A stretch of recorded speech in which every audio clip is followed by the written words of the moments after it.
But I do want to ask, and I'm derelict in my responsibilities here as a host, that it took me 45 minutes to get to this question. But what about the comparison of social media to cigarettes? That's the one I'm hearing all the time as I'm debating this online. What do you make of it? Somewhere I read of the freedom of speech. You're listening to So to Speak, the Free Speech Podcast, brought to you by FIRE, the Foundation for Individual Rights and Expression. Welcome back to So to Speak, the Free Speech Podcast, where every other week we take an uncensored look at the world of free expression through the law, philosophy, and stories that define your right to free speech. I'm your host, Nico Perino. Last week, juries in California and New Mexico delivered seminal verdicts holding Meta and YouTube liable for failing to protect young users from harm. In California, a 20-year-old plaintiff known by her initials, KGM, argued that it wasn't social media content that contributed to her mental health issues, but rather how the platforms were designed. She testified that using social media as a teen became an addiction that worsened her mental health problems, and the jury agreed, awarding her $6 million in damages. In New Mexico, the state secured nearly $400 million in damages after accusing Meta of failing to protect kids from child predators. Both verdicts found that the companies were negligent in the design or operation of their platforms, and that each company knew their platforms could be dangerous when used by a minor. Absent from these verdicts was a consideration of the First Amendment's free speech protections, as well as Section 230 of the Communications Decency Act, which is the 1996 law that provides a liability shield to interactive computer services that host third-party content. The courts found that the design elements of the platforms could be separated from the content hosted on the platforms, thus removing the need to consider the First Amendment or Section 230. Joining me to break down the rulings and their possible free speech implications is Mike Masnick, CEO and founder of Techdirt and the Copia Institute. Mike, welcome back onto the show. It's been a couple of years. Yeah, it's been a while. I was trying to remember how long it's been. I'm not even sure, but I'm glad to be here. I think you were one of my early guests, and this podcast has been going on now. I think it'll be 10 years actually in April. So it was probably, 2017, 2018, 2019 that I had you on. Okay. Yeah, it's been a beat. Yeah. Well, your name came up in my newsfeed on social media recently because you have an article that's circulating among free speech circles and that we circulated within FIRE. And the headline for that article is "Everyone cheering the social media addiction verdicts against Meta should understand what they're actually cheering for." And I think for a lot of people in our community, it was really clarifying because there was this debate over the verdicts and what free speech implications, if any, they had. And your article does a really good job of laying that out. But you begin this article by pulling no punches against Meta. You said, "Meta is a terrible company that has spent years making terrible decisions and being terrible at explaining the challenges of social media trust and safety." You don't really dive into that too much. You have a bunch of links that I'm assuming give you the context there. But for our listeners, what problems do you have with Meta? We'll talk about that before we get into the problems with these verdicts as you see them. Yeah, I mean, how much time do we have? I tend to think it's not a very good company. That it is run thoughtfully. I don't think it is run in the interests of the wider internet. And I am at heart a believer in having a wide open internet that enables more speech and enables more empowerment of different users online. And I find not all, but most of Meta's products to be antithetical to that. Some of the decisions that they've made about how they exist and how they contribute to the open internet and how they interact with other players have done a lot of damage to the open internet. And I think that in their pursuit of pure growth without thinking about the long-term consequences of what they're doing, I think they're undermining their own ability to, I think they rely on the open internet. They're built on and based on the open internet, and they've made a bunch of decisions that I think are really damaging to that, both in terms of how they roll out their products, but also their policy and legal decisions. And so I'm no fan of the company. I think in an ideal world, its products would become much smaller. I don't think they need to go away, but I think that there should be much broader competition against them and better services that, that put more power in the hands of users. So I just don't don't really think very highly of them. But that doesn't mean that I think any lawsuit that goes against them is therefore a good verdict or a good result. Well, the problem I have with the company is it doesn't seem to have any fixed principles. Yes. So you had Mark Zuckerberg go on Joe Rogan and apologize for their content moderation policies over the past couple of years, which were in keeping with the general climate of social media content moderation over the past couple of years. And then Trump gets elected, there's a vibe shift, and Mark Zuckerberg apologizes and also blames the government for some of that content moderation. You know, in the free speech world, we tend to most admire those people who stand on their principles when they're the most challenging to defend. And often that's in environments where you are being subjected to threats of regulation or punishment one way or another. It's very easy to take a principled stand on something when everyone agrees with that. Yeah. And you're exactly right that I think there are very few principles at work there. The funny thing is, and this just came out in the last few days, is that literally 24 days, I counted this, 24 days after Zuckerberg went on Rogan to talk about how he was now, he had learned his lesson and he wasn't going to take pressure from the government to remove any content. We got to this point where there were these things that you just couldn't say, which were mainstream discourse, right? So, it's like Pete Hegseth is going to, probably be defending his nomination for Secretary of Defense on the Senate floor. And I think one of the points that he's made is that he thinks that women shouldn't be able to be in certain combat roles. And until we updated our policies, that wouldn't have been a thing that you could have said on our platforms, because it would call for the exclusion of a protected category of people. He texted Elon Musk, who was then, a powerful government official, saying basically, you just let us know if anyone says anything bad about Doge and we'll take it down. So it's one thing. I did see that. I didn't realize it was right after he went on Rogan, though. It was 24 days. I counted. Wow. And so the idea that he has a principled stance, I think, is seriously undermined by just that one example. And I could come up with many more of his lack of direct, real principled support for free speech like that. Well, the challenge with being a free speech advocate is you're often defending unpopular speech and unpopular speakers. Both of those are at issue in these two verdicts. I should say we often spend our time here at FIRE defending the free speech rights of people who, if they were in power, would limit the free speech rights of others. This goes back to the seminal Skokie case when the ACLU defended the Nazis.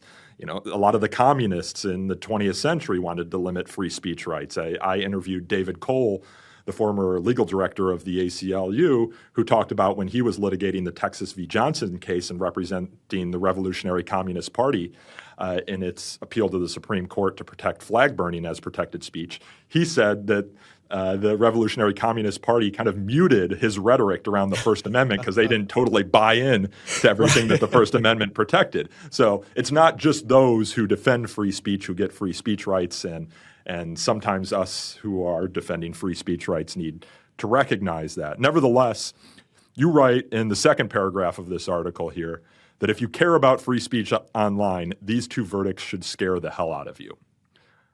Why does it scare the hell out of you here?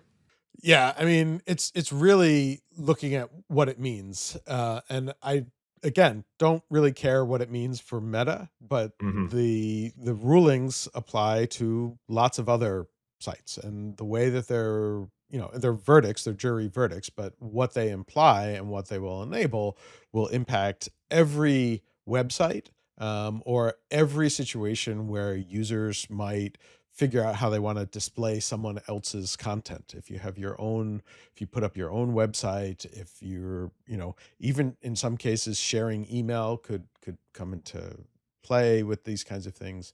The impact here is basically saying the way that content is displayed suddenly could make you liable for any harm, any downstream harm that might come from that content, even if it's a fairly tenuous connection.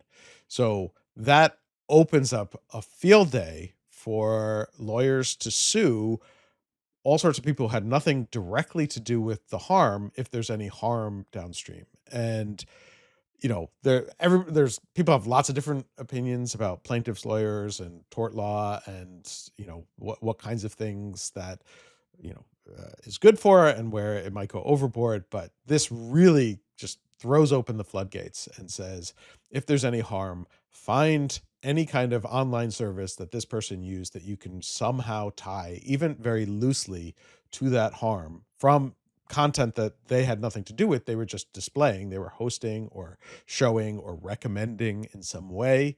And you can argue that it was a design fault and that you're not suing over speech because the speech is First Amendment protected, but the design choice itself is somehow it's a way to route around the First Amendment. Yeah, well, let's break that down a little bit, Sure. because I think if you're someone who's just reading the headlines here, you're not steeped in First Amendment doctrine, you're not familiar with Section 230, you might say, okay, I do feel like social media is addicting, and I do feel like some of the design elements of social media are addicting, and that can be separated out from the content of the speech, right? I actually saw a pretty good summary of this argument from Brandon Gorel, who works for the tech news show TBPN, who summarized the plaintiff's arguments in the California case, the two separate cases. He summarized them this way. In the case, the plaintiff's lawyer, Mark Lanier, argued that Meta and YouTube built digital casinos that use neurobiological techniques similar to those employed by slot machines. The jury found that specific features of Meta and YouTube are designed to be addictive. Infinite scroll creates an environment where there are no natural stopping points. Algorithmic recommendation feeds users highly engaging content. Autoplay removes users' agency in choosing whether to watch the next video. Notifications pull users back in by exploiting their need for validation. Instagram's beauty filters contributed to the plaintiff's body dysphoria. Features like the like button exploit users' biological need for social approval, et cetera, et cetera, et cetera. You can see there that there's not a lot of talk about the specific content that those design elements are working for, but just the kind of design of how this content gets fed to you. That's what the plaintiff's lawyer is arguing can be regulated and can be separated out from the speech considerations of the First Amendment and the liability shield of Section 230. How do you respond to that? Yeah, I mean, there's a few different things. I mean, the biggest point, and I know this got some play because of the article, I talked about, let's separate, if you try and separate the content from the design, see what happens if you use those same product design features with content that is not particularly interesting. And the example I used was paint drying. If all the videos on Instagram were paint drying, do we think that the infinite scroll would matter? Do we think that the notifications would matter? Do we think the autoplay would drive people to just keep going back? It is not those features that are doing it. It is the underlying content. And recommending or encouraging people to see content that they find appealing and interesting, it's tough to say that violates the law because everyone does that. You walk into a bookstore and there are books on the shelves in front of you they have special table displays set up. Is that trying to addict you to a book? I don't think so. And you can say, well, that's different. That's a one-off thing. But over and over again, as you try and break these things down, what you're really coming back to is the underlying content is the thing that is driving interest. And there are concerns. Everybody has this feeling of sometimes I use my phone too much and I would like to put it down. But there's a difference between, doing too much of something and having a habit that is not healthy for you than being addicted. And this is actually a really important distinction. There was a study that came out, I think it was in November, just a few months ago, that really tried to look into this whole question of social media addiction and had looked at, they actually asked people how many people thought they were addicted to social media. And I don't have the exact numbers in front of me. I think it was like 39 or 40% of people said they were addicted to social media. And then they went through this process to actually test that. And there are ways, I don't understand this is not my field, but there are ways to test, are you showing signs of addiction? And I think it includes things like withdrawal symptoms. If it is taken away from you, do you have symptoms of withdrawal that that are damaging and harmful. And in that case, they found it was a very, very small percentage. I think it was under 4%. So maybe 10% of the people who actually thought that they were addicted to social media actually showed signs that they really were. And so they were saying for most of the other people, it's maybe just a bad habit. And lots of us have bad habits, but you treat habits or how to change habits very differently than you treat addiction. And there are lots of tips and tricks and ways to change the habits that you engage in. If you have bad habits, lots of us do, but there are ways to deal with that that are very different than addiction treatment. And the concern in this study, which I thought was really interesting, was that if you call something that is just a bad habit an addiction, it actually makes it harder because one, you sort of give up and you're like, well, there's nothing I can do. It has overpowered me. Addiction is something that is, by its sort of definition, overpowering for you.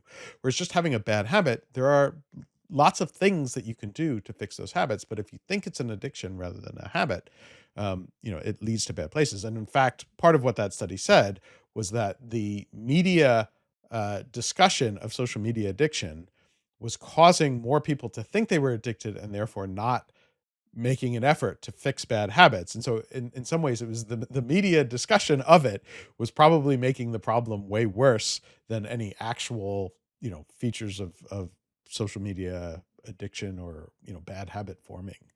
Yeah. Well, I mean, I have this bad habit where when I'm watching a really good television show and an episode ends on a cliffhanger, and you're watching Netflix and they dump all the episodes at the same time, and you can keep watching to the end of the season. I have this bad habit of staying up late into the night and not being able to pull myself away from that show. Now, I've made this argument. Many other people have made this argument as well on social media, and people don't seem to buy it. But there's always this desire among content creators and people and institutions that host content, be they newspapers or Netflix, to try and make their content more appealing. Yes. The way you lay out a newspaper is often done to keep people reading. Yes. Writing even. I mean, that is a technology. Language is a technology that over the years we learned how to make more appealing to get people to keep reading on. I mean, when I go to Rome, for example, and I see Latin, it used to be that you would have these big texts of words in like one long paragraph with no spaces between the words, with no punctuation, with no paragraph breaks. I mean, that was a technology that was invented over the years in order to make it easier for people to write. And Axios has revolutionized this in a certain way. They have their smart brevity tool to make content more easily digestible. If you're saying that the way content is delivered is separate from the content itself, I mean, you could regulate just grammar and spelling, and you could regulate. I mean, I'm taking this to absurd lengths. I mean, you could regulate smart brevity, and I mean, you can regulate here according to the judge who dismissed some of these arguments, the way the content's delivered. I mean, is that a extreme, stupid argument? No, it's not, right? I mean, I've certainly gone through the experience of reading a book that each chapter ends on a cliffhanger. I'm like, just one more, and staying up late into the night. But there is this sort of different, this feel that people have it's different once it's on the computer. And I think it's the newness of the on the computer or on the internet that sets people off. But, as soon as you start to go down this path, it's an incredibly slippery slope of saying, well, if you're getting people to stick around and consume more of that content, that is now a design choice and has nothing to do with the content and therefore is not protected by the First Amendment. I think it opens up all sorts of really, really dangerous downstream effects. And it's like every website, not just Meta and Google and whoever else, every website is looking for ways to, have people spend a little bit more time to enjoy the knitting forum that you're on or the Discord server that you're talking to your friends in. There are whole companies that are set up to help look at a website's user experience and help improve it so people stay on the site longer. And it's often done with the intention of people finding content that they want to find. And I think that's one of the things that people miss about these recommendation algorithms in particular is that they are taking your past interests, the things that you've looked at in the past, the content you've spent the most time with, and trying to find other content posted by other users that you might be interested in that match those previously demonstrated interests. These algorithms, as you say, wouldn't work if it weren't for the content and assessing your interests. And those are all First Amendment free speech considerations.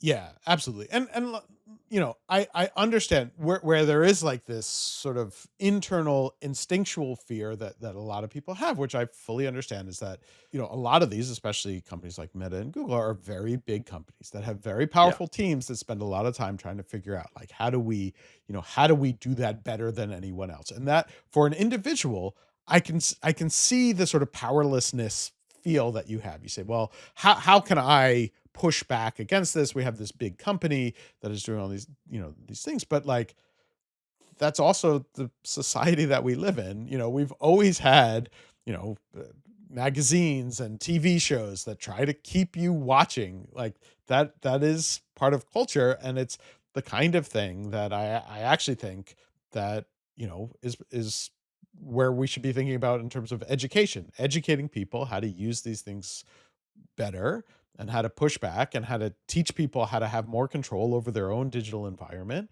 and how to use tools that give them more control, because there are tools out there that will help you. There are tools that tell you how much screen time you're watching, or even cut you off, or the one that I know a lot of people really like, I haven't tried this yet, but a lot of people really like, is one that turns your phone screen into grayscale, and somehow that gets people to maybe not spend as much time. But it's this idea that it should be, there are a number of different factors here that we can deal with the potential downside issues that some people have in having trouble putting down their devices or shutting their laptop or whatever it might be, that don't involve regulating speech. And these lawsuits in particular were really about regulating speech. Well, Mike, what do you say of the internal documents that were revealed that Meta knew about these harms, particularly to minors? Because those didn't look good. I mean, that's not a great great image to sell. Yeah. And those were like incredible headlines, and people were talking about a smoking gun. And you had these reports where people internally at Meta in particular were saying, this is going to be dangerous. There's going to be harm. And so people were saying, the narrative is really easy, especially for the media, saying, Meta knew that this was harmful and they did nothing. The reality is pretty different when you begin to look at it, which is all of these companies, especially the big companies, do have trust and safety teams. And I know that in some circles, like the whole phrase trust and safety is like really scary, and people think, it's the censorship team. No, it really is about like, how do we build a safer product that people trust and feel comfortable with? And part of what those people do, and some of them, sometimes they're researchers, sometimes they're, lawyers, communications people, all different kinds of roles, is to think through the potential downsides of this. And then the company has a discussion and they weigh the different trade-offs. And so what was quoted in these things were, just bits and pieces of concerns that people raised, which is what you should want. You should want companies like Meta to have people internally who will raise concerns that allow the company to then weigh those concerns against concerns of others. And if you only hear one set of concerns, then it can look really bad. So just as an example, some of the concerns were saying, this kind of content, sucks people in, and they keep consuming it. Keep consuming it. But what you don't see are other concerns that people raise, which is if we're cutting off certain kinds of content, and there's now increasing studies. So the ones that I've seen a lot of are on like eating disorder content. So this is an interesting example where eating disorder content, I think most people agree, is probably not very good, not healthy. You don't want to encourage people to have eating disorders. It's a real problem, especially among younger people. Often younger women have real problems with eating disorder content. So there were all these studies that were done. Meta in particular cut off various accounts that were promoting eating disorder content. But when the studies followed up on it, they found that it was more of a demand side problem than a supply side problem, which was that there were people who were really desperately looking for that content. And when Meta cut off the accounts that had that content, they went elsewhere that were less well protected, that had, less helpful resources, and sort of they went deeper into these subcultures and problematic behavior. Whereas when that content was actually on Instagram, was mainly where it was, there were lots of people in there providing help resources, including Instagram. If they saw people were going to eating disorder content, it was pointing them to resources to help, to, saying, like, popping up little things. If you have a problem with eating disorder, go here.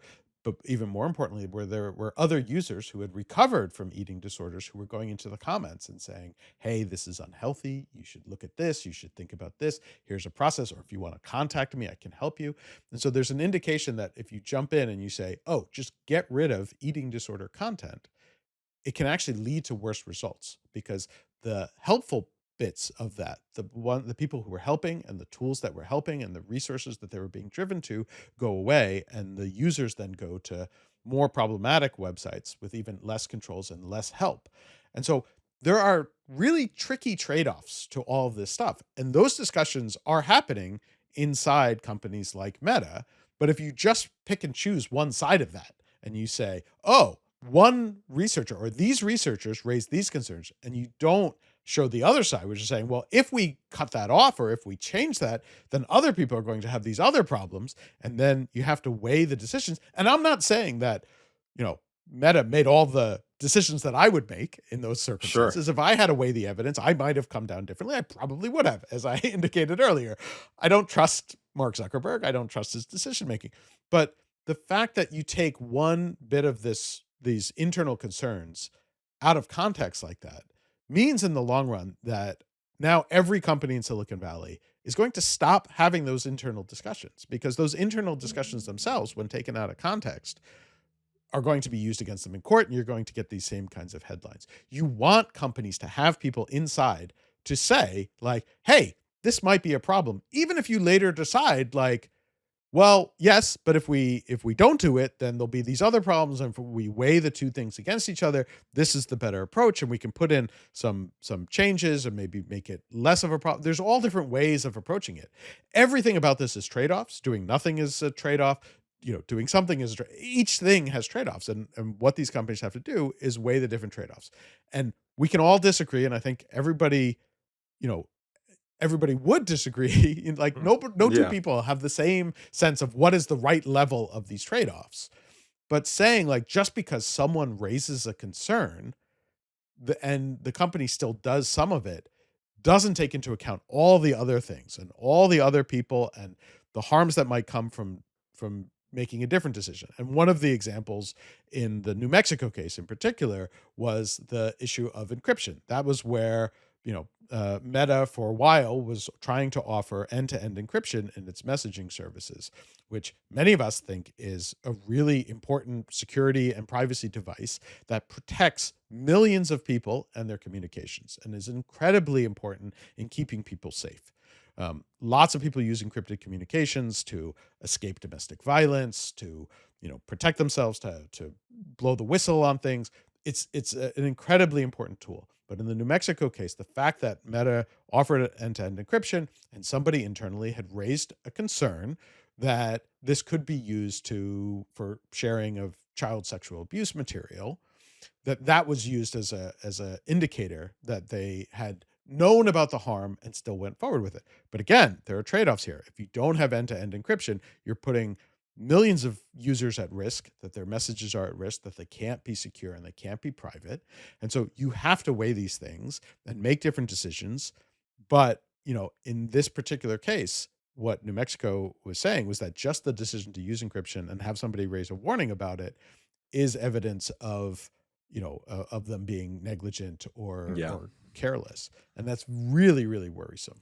Yeah, you're right in your piece. If any product improvement that protects the majority of users can be held against you because a tiny fraction of bad actors exploit it, companies will simply stop making those improvements. I thought I read somewhere that Meta is actually removing optional end-to-end encryption for Instagram direct messages. They did, yeah. And I think it's going to take effect May 8th. So I don't know if that was a result of this case or seeing writing on the wall. But yeah, I mean, if it can be used against you in a court and result in a $400 million judgment, that would seem to be a problem. But separate from, like, weighing the trade-off of harms, if you're looking at this from a First Amendment perspective, we don't have this like kind of catch-all category of accepted speech for harmful speech. Right. I mean, we have defamation, we have speech integral to criminal conduct, we have incitement to imminent lawless action, we have fraud. All of this stuff can constitute unprotected categories of speech. We have a separate category that applies just to minors, which is conduct or content that is obscene as to minors, and that generally is porn. But beyond that, we don't have other categories of content that just apply as unaccepted categories of free speech to minors that don't apply to adults. Actually, the Supreme Court had considered expanding the categories of unprotected speech for minors back in a 2011 case where they assessed the harms or alleged harms of violent video games. And the court ended up saying, no, we're not expanding the categories of accepted speech. So just the idea that even some speech might be harmful to some users does not mean that you are accepted from First Amendment protection. And I think one of the challenging things here, Mike, and I'd like to hear your opinion on that, is that in both of these cases, if I understand correctly, both these cases I believe were in state court, the judges during the motion to dismiss, or in I think California it's called a demurrer stage, said, no, jury, you can't consider the First Amendment. We're throwing out First Amendment protections. We're throwing out Section 230 liability shields when you're considering the company's actions here. So the juries couldn't even consider that the First Amendment might protect these companies from being held liable for these alleged harms. So how do you think that was the right decision by the judge? And can you help us explain, we've talked a little bit about the First Amendment here, but this other protection that these companies have when distributing content, and that is Section 230 of the Communications Decency Act of 1996. Yeah. I mean, there's a lot to unpack there. I mean, the idea the difference between the judge and the jury is that the judge is supposed to handle issues of law and the juries are supposed to handle issues of fact. And so usually what happens in a normal case, if there are such things as normal cases, is that these sorts of lawsuits get thrown out before they ever get to a jury, because the judge will look at it and say, as a matter of law, these are really attacking First Amendment or should be blocked by Section 230. And just as the quick primer on Section 230, I'm assuming people who listen to your podcast probably have heard. I've had Chris Cox, one of the authors of Section 230 on the podcast. They should be generally familiar, but we might have some new listeners coming in. Sure. So, but just as a really quick refresher, the simplest way to think about Section 230 is that the liability, some people say, oh, it just gets rid of all liability, but that's not true. It's just saying that the liability is placed on whoever created the violation in the first place, whoever spoke the speech that is violative in some So way. If I go on Instagram and I defame you, Mike Masnick, I am liable as the speaker. Instagram isn't liable as the host or publisher. Exactly. And why is that? Why did we create this special statutory protection? So because without that, then you would have no company willing to be an intermediary to host your speech. Because if, anytime, there's so much speech that flows through the internet. And I should be very, very clear here, because there's a very frequent confusion over Section 230 that they think it means that platforms need to be neutral conduits of speech. That is the exact opposite. The law was designed explicitly to allow companies to design their service however they wanted, to cultivate the types of communities that they wanted. The example that I've heard Chris Cox and Ron Wyden both give, those are the two authors, you mentioned Chris already, is that, you wanted people to be able to create like a gardening community and to say to people like, no politics talk here because this is just about gardening, okay? And Section 230 specifically and explicitly allows that, because they're saying, you as the website owner, or service, whatever intermediary service, you can make your own rules, and we're not going to hold you liable for the speech that then takes place within those. So the speech that you host and decide not to moderate, and the speech that you host and do decide to moderate. Exactly. So it covers all of that. And the idea is to encourage more entities to be willing to host that speech and to promote it and to share it. And, because some people now are saying like, oh, well, it shouldn't apply to algorithmic recommended speech. But that again would go against the very principles of 230, which is that it is trying to encourage different services to decide how they want to share content, what content they want to host, what content they want to promote, how they want to display it, which was what was at issue in these cases. And an important part of Section 230 is that it is very clear that no state law can override Section 230. There's what's called a preemption clause. Yeah. And so in theory, these are state cases. They should have killed these cases at the very earliest stage. The real benefit of Section 230 is that they get these cases kicked out at the earliest stage when it is not that expensive. Generally, and I think it's important for people to understand this, generally what people say, and I've spoken to a bunch of lawyers about this over many, many years, and they say to get a case kicked out on Section 230 grounds is in the range of $50,000 to $100,000. It's a lot of money for me, probably a lot of money for you, but not so much money for a big company, right? You can get the case kicked out at that stage. If you have to go much further, if you have to go beyond that initial motion to dismiss stage, as we just saw with these cases, if you have to go to summary judgment, or if you have to, really go all the way through a trial, it's many, many millions of dollars. There are orders of magnitude difference. And even though like a company like Meta or Google can probably handle those expenses, there's a very short list of companies who can handle multiple of those lawsuits. And this is a point you often make in your writing, which is that this really precludes small companies kind of rising up and competing in this marketplace. If you remove Section 230, Meta, Google or Alphabet, whatever you want to call it, TikTok, these companies can fight this, but upstarts can't. So if you're worried about the monopolistic practices of these big tech giants, then you really got to like Section 230. And that is like the key thing. Again, like I would like to see Meta not be so powerful. I would like to see there be lots and lots of competitors. I would like to see Meta have way fewer users for their platforms. But if we don't have full protections of Section 230 working, we have the opposite of that, because Meta can handle these lawsuits. Google can handle these lawsuits. Almost every other provider, depending on what size, some of the more mid-sized ones maybe can handle one of these lawsuits, but smaller companies can't handle these lawsuits at all, which means either they don't get into this business at all, they don't exist in the first place, or they're susceptible to any threat of lawsuit. If anyone comes and threatens a lawsuit, you immediately take down the content, and the sites themselves no longer have the authority to decide like what kind of site that they want to have and what sort of decisions they want to make.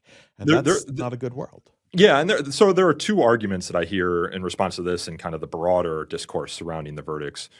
One is that, well, why should social media or other interactive computer services companies get this special protection when newspapers don't? Like, for example, someone I was debating on X is Claire Lehman, who hosts Quillette or publishes Quillette.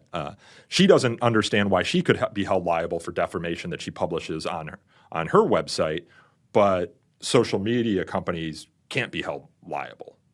Yeah, I mean, well, I don't read Quillette. You have to know a little bit about her website, whether it gets 230 protections. Yeah, I mean, if she has comments or if she's reposting other people's work in any way, she would have 230 protections, just as newspapers, if they have comment sections, they also get 230 protections. But also, it is important to recognize that Section 230 protects users as well. Everybody focuses on the platform side, the ICS, Interactive Computing Service part of it, but it also says users, and that's been useful. There have been cases where people have forwarded an email that the email itself was defamatory, but because they forwarded it, they were protected by 230. There were cases, retweeting. Exactly. That was the other one I was about to do. If people would retweet something, which everyone does all the time. Imagine, you're scrolling through your thing in your addictive feed, as it might be, and you see things and you're retweeting it. If you retweeted something that was later then held to be defamatory, should you be held liable for just clicking that retweet button? Section 230 says no. The person who spoke it can still be held liable, and they can be sued and have to go through the process of that. But merely for retweeting, you shouldn't. So Section 230, it's not a special carve-out. If it's a special carve-out, it is a special carve-out for users of the internet, and that we now have places where we can speak and places where we can do things like send emails or retweets or do any of this stuff. exists because we have the protections of Section 230, which makes it possible for intermediaries to offer the services to us. Yeah, if you talk to Chris Cox, and I'm assuming Ron Wyden, who I've not spoken with about Section 230, they'll say we were just recognizing the new nature of the internet and how it's democratized speech in a way that just didn't exist before, and it needed some statutory protections in order to become what it became. And I don't know about you, Mike. I'd like to hear your opinion on this. Do you think social media could exist without Section 230? I think it's very, very different, right? There will be, people want to communicate, people want to form communities. It's a natural part of human society.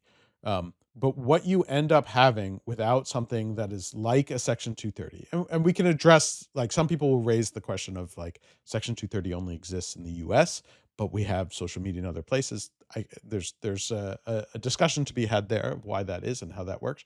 But without Section 230 or something, akin to Section 230, what you will most likely have is something that is much more like a broadcast kind of system where things are heavily locked down, that, the content is very heavily gate kept, that only limited speech is allowed, that it has to be reviewed and approved. It becomes more like television than an internet where you have this wide open world where people can discuss and share expertise and argue and debate and all of these things. Well, which is interesting, right? Because you have a lot of conservatives that are coming down on Section 230 in Congress right now. And I'm like, the past 5 years, haven't you guys been criticizing social media censorship? If you get rid of Section 230, it's just going to supercharge it.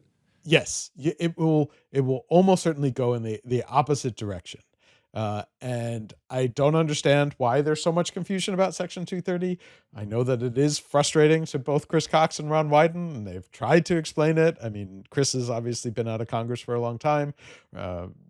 Senator Wyden is still a senator, and I know that he talks to his colleagues all the time on both sides of the aisle. Yeah. And there's some sort of very odd blind spot. And I think it's the same sort of blind spot that caused a lot of people to cheer on these particular cases, which is that they don't like the companies. And again, I don't like the companies either, but you're more charitable than I am. I actually think a lot of members of Congress actually know what would happen if you got rid of Section 230. It's just an easy punching bag to, because sure.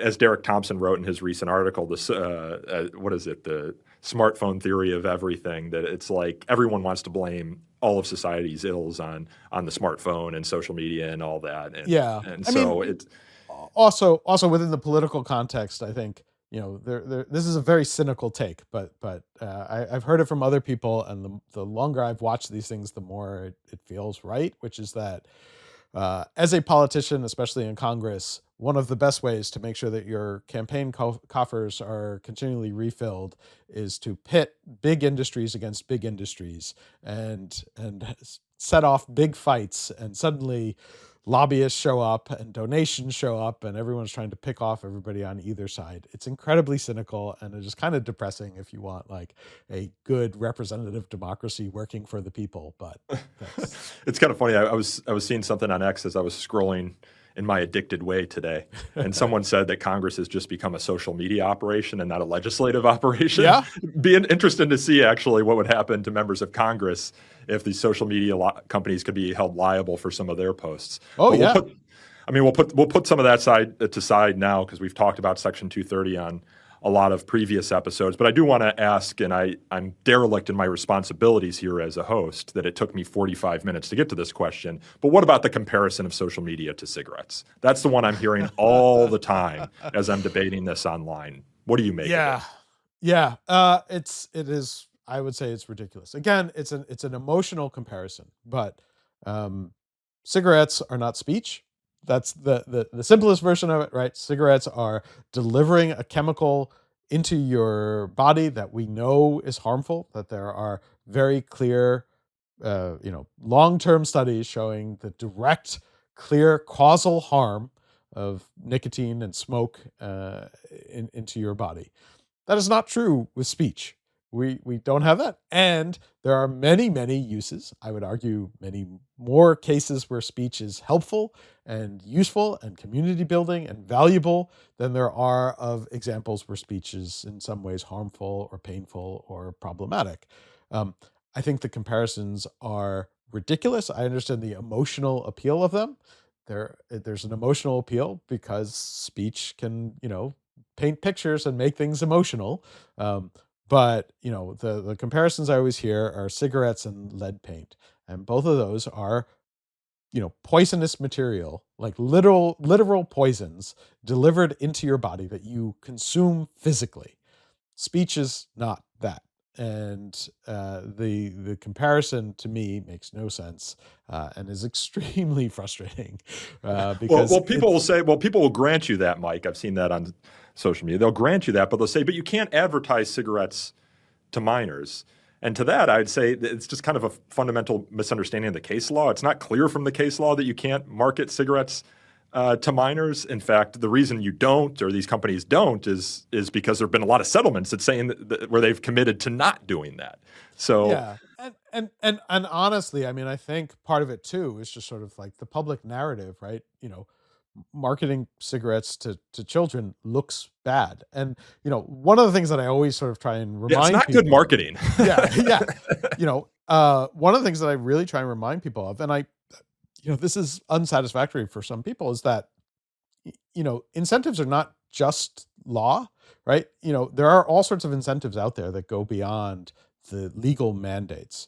You want the public to like and support you in lots of cases, and depending on different businesses. In the social media context, we always think about advertisers, the business model. They have a lot of influence on how social media works, and advertisers often will push the companies to change policies.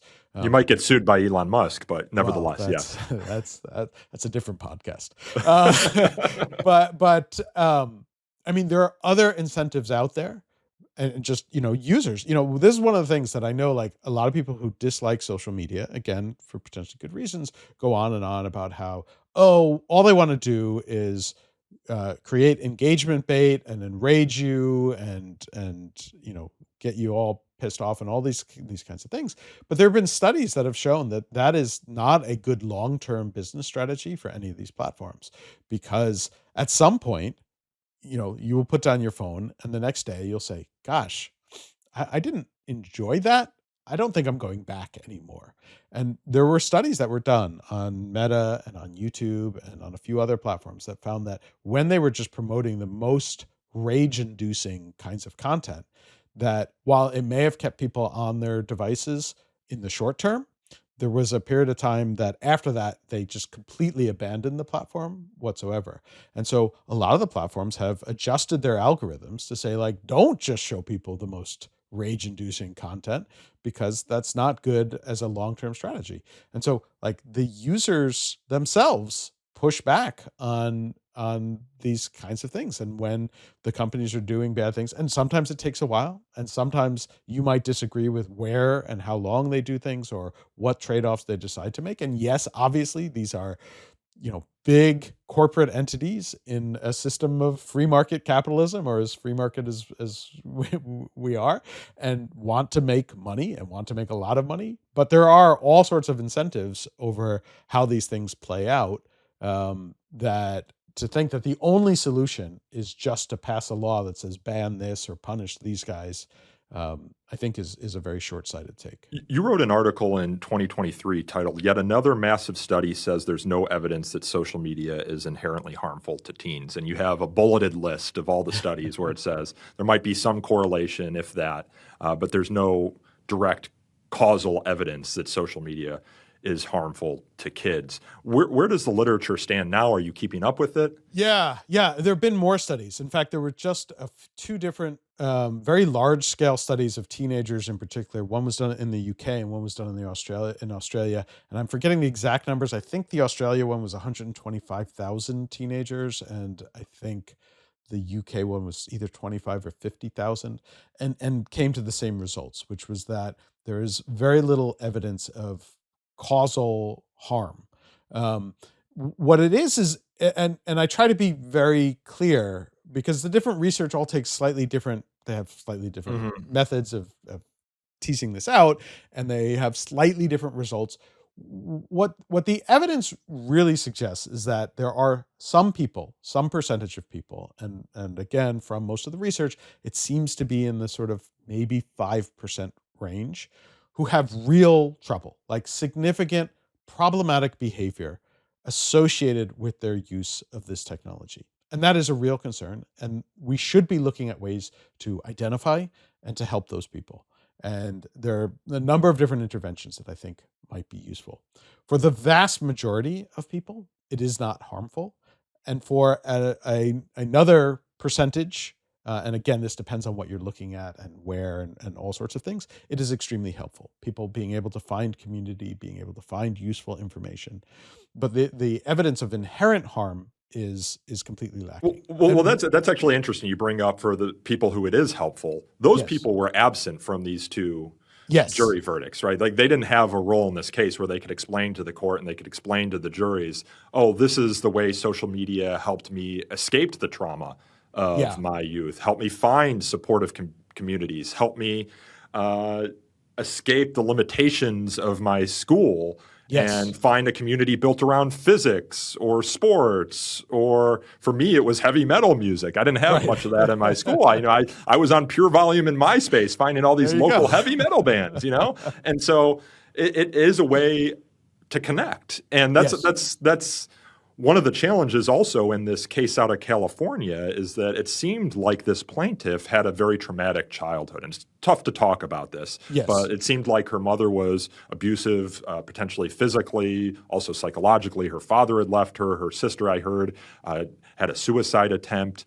And actually, if you look at some of the evidence, it seemed like social media was a way for this plaintiff to escape. In fact, that there was indications of that. And again, it's like every individual is different, and you don't want to generalize from any particular individual. And obviously, she had a very, very troubling history and a lot of real issues that need real help. But it did appear that some of her use of social media was her escape from those real world in-person trauma events that were occurring. And in fact, she was using it as a tool. And this gets to one of the points that there's been studies that this is, again, not conclusive, but some of the studies suggest that among the group of people where there is a correlation of very high social media usage and significant mental health challenges, that the causation direction might be in reverse, which is that they're having trauma, mental health issues, or other troubling situations, and they're unable to get the kind of to have the kind of resources or mental health help and support that they need, and therefore they turn to social media. So it's not that the social media is causing the problem, but that is where they turn. And we can argue that that's not the best place for them to turn, and I think that's probably true. But in the absence of a system to actually get them the help that they need, it's very possible that for many of them, it is more helpful for them to be able to go to social media and maybe find someone who can help or a community that can help, rather than just saying cut them off entirely and leave them with no help at all and leave them feeling alone and unsupported entirely. And so it's very, very tricky to just say, oh, it's harmful, we have to cut it off entirely. One of the challenges for me in interpreting these jury verdicts is it seems to have implications beyond just minors. Like if the design of social media is addictive, and there's this vibe that it's addictive for everyone, and we've kind of referenced the ways some of us have a sense that it might be, then it could be regulated for adults as well. And we've already talked about how even if you put that to the side, these verdicts are going to implicate adults through removing encryption on social media apps.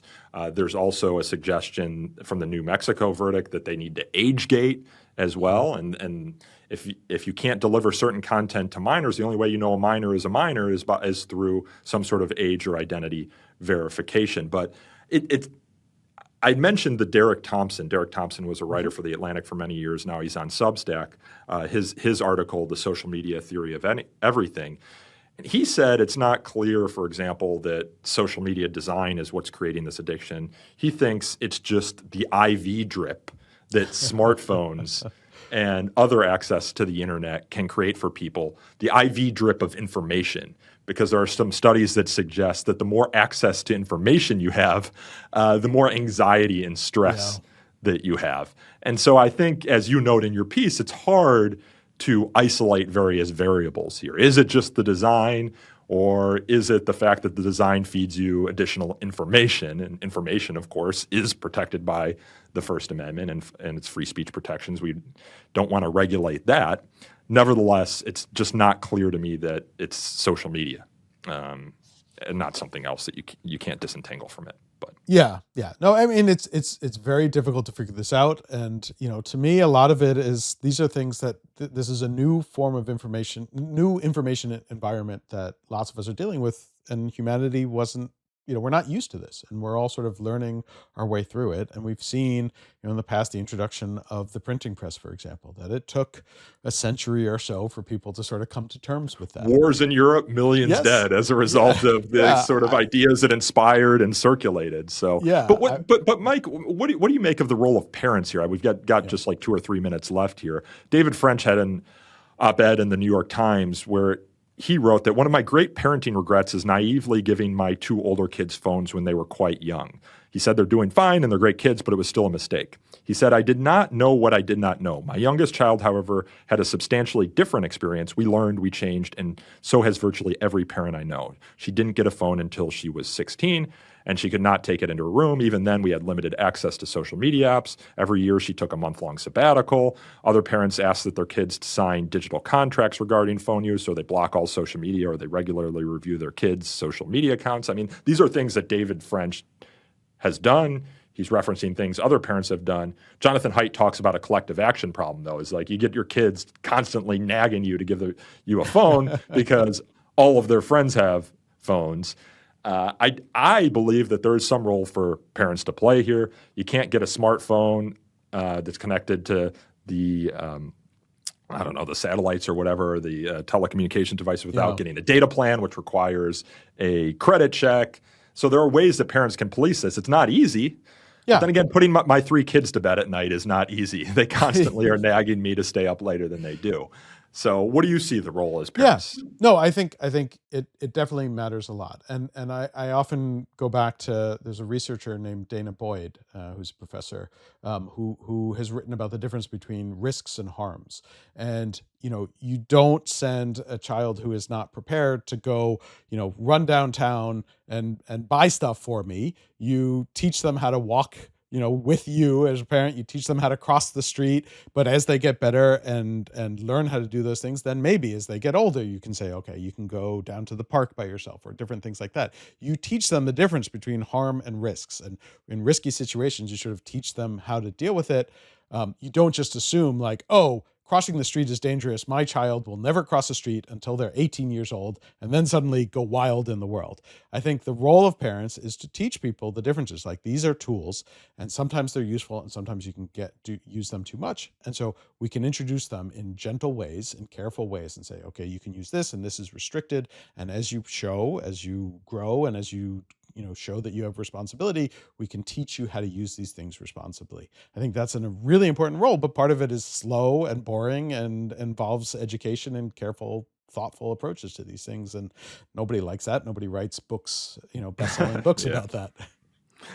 I had seen on Fox News that Meta's chief legal officer said that they are going to appeal the verdicts. So that's coming up, and I'm sure that the Section 230 and First Amendment questions will get addressed on appeal. Nevertheless, last question here, 30 seconds remaining. There are thousands of similar lawsuits, as you note. I think maybe 1,600, some of which are consolidated, but nevertheless, there are a lot of lawsuits that are seeking the same outcome that we got from these 2 verdicts. Is this an existential crisis for social media companies? Yeah, I think so. I mean, what the eventual version looks like, if these lawsuits are allowed to go on, and I'm sure thousands more are being filed as we speak based on these results, it will change social media in very dramatic ways, in ways that we can't quite predict, but ways I don't think we will be happy with. I think it really is an existential moment for the internet, for the idea of an open internet where free speech is enabled and encouraged. Mike Masnick, thanks for coming back on the show. Yeah, thanks for having me. This was fun. I'm Nico Perino, and this podcast is recorded and edited by a rotating roster of my Fire colleagues, including Bruce Jones, Ronald Baez, Jackson Flegel, and Scott Rogers. This podcast is produced by Emily Beeman. To learn more about So to Speak, you can subscribe to our YouTube channel, our Substack page, and we also have video versions of this podcast on those 2 pages, as well as X. You can follow us on X by searching for the handle Free Speech Talk. You can email us feedback at sotospeak@fire.org. Again, that is sotospeak@fire.org. And if you enjoyed this episode, leave us a review wherever you get your podcasts. They help us attract new listeners to the show. And until next time, thanks again for listening. The Foundation for Individual Rights and Expression, FIRE, and the Flame logo are registered trademarks of the Foundation for Individual Rights and Expression.